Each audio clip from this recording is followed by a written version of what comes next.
Hello, a video to revise the date. So, you write or that you say December the 10th or the 10th of December. Donc vous voyez, on peut écrire la date comme nous en mettant la date, le 10 donc par exemple, puis le mois. Ou bien les Anglais peuvent l'écrire aussi en commençant par le mois et en mettant la date après. Pour la dire, on commence par le mois December et ensuite l'anglais va dire le 10e parce que c'est le 10e jour du mois. Donc il met the plus le nombre ordinal 10th. Les nombres ordinaux, ce sont les nombres qui permettent de classer le premier, le deuxième, le troisième. December, the 10th. On peut également dire the 10th of December, mais vous l'entendrez rarement, donc on va oublier cette formule-là. Vous avez donc besoin des nombres ordinaux et vous le savez, ils se font en rajoutant th au nombre normal. On voit quelques exemples. 6 se dit six pour dire le sixième, the sixth. Et donc on prend les deux dernières lettres, th, que l'on met au-dessus du chiffre 6 pour l'écrire dans la date.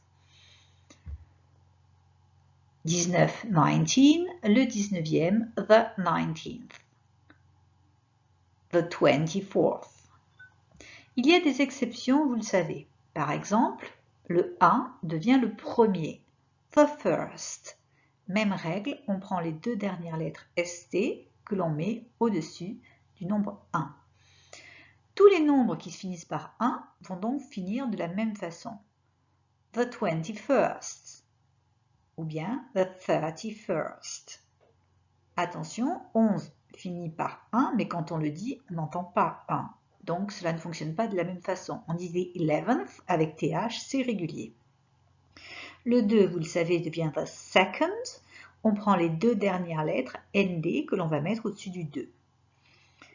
Et donc tous ceux qui se terminent par 2 fonctionneront avec second, the 22nd. Le 3, the third, donc on prend le RD final et on le met au-dessus du 3. Tous les nombres qui se finiront par 3 utiliseront third, the 23rd. Le 5 aussi est particulier car le VE devient F devant le TH, the fifth. Vous aurez donc chaque fois qu'un nombre se termine par 5, vous aurez la même chose, the 25th. Puisque 12, 12 finit par VE, même règle, le VE devient F, the 12th.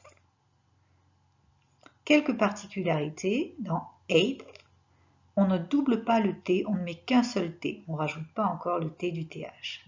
Et the 9th, le E tombe devant le TH. Pour ceux qui se finissent en Y, comme par exemple 20, 20, le 20e, le Y devient IE devant le TH, the 20th. Pareil pour le 30, the 30th. Je vous en donne deux autres parce que les nombres eux-mêmes vous posent problème. The 13th, the 15th. C'est l'occasion de revoir la prononciation des mois. Tous ceux qui se finissent par BER sont accentués sur l'avant-dernière syllabe. Donc on appuie sur celle qui précède le BER et on ne prononce pas, ou on essaie de prononcer le moins possible, le R de la fin. September, October, November, December. Pour les autres mois, s'ils ont plusieurs syllabes, on appuie sur la première syllabe. S'il n'y a qu'une syllabe, tout le mot sera accentué. January, February, March, April, May, June, August. Il y a une exception parce qu'il en fallait une. July est accentué sur la deuxième. Pour le premier exercice, je vais vous donner des dates écrites comme celle-là, par exemple. Elle pourra s'écrire comme ça ou comme ça. Vous verrez ça. Il faudra que vous enregistriez comme on le dit, c'est-à-dire en commençant par le mois, September, puis le nombre ordinal, the 7th, le 7e, September the 7th. C'est comme ça qu'on le dit. Pour le deuxième exercice, c'est beaucoup plus complexe. Vous aurez des phrases non construites avec un sujet comme lockdown, le confinement, le verbe start qui n'est pas conjugué, puis la date avec l'année. Il faut que vous regardiez la date. Si la date est passée, il faudra mettre votre verbe au passé. Donc, si vous voyez lockdown start 16 March 2020, la première chose que je vais vous demander de faire, c'est de remplacer le sujet lockdown par le pronom qui correspond. Lockdown, c'est du singulier pas humain, donc it. Votre verbe est au passé, vous y ajoutez ed, started. Il faut toujours mettre on devant la date. Et ensuite, vous dites la date comme on a vu en commençant par le mois, March, le nombre ordinal avec the devant, the 16th, puis l'année 2020. Je vous rappelle que pour l'année, on coupe en deux, 2020, 2020.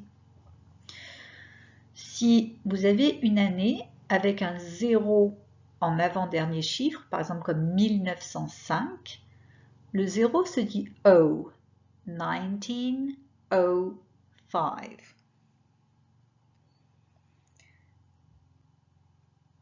Si vous avez un exemple comme celui-ci, The pupils stop school July 4th, 2020.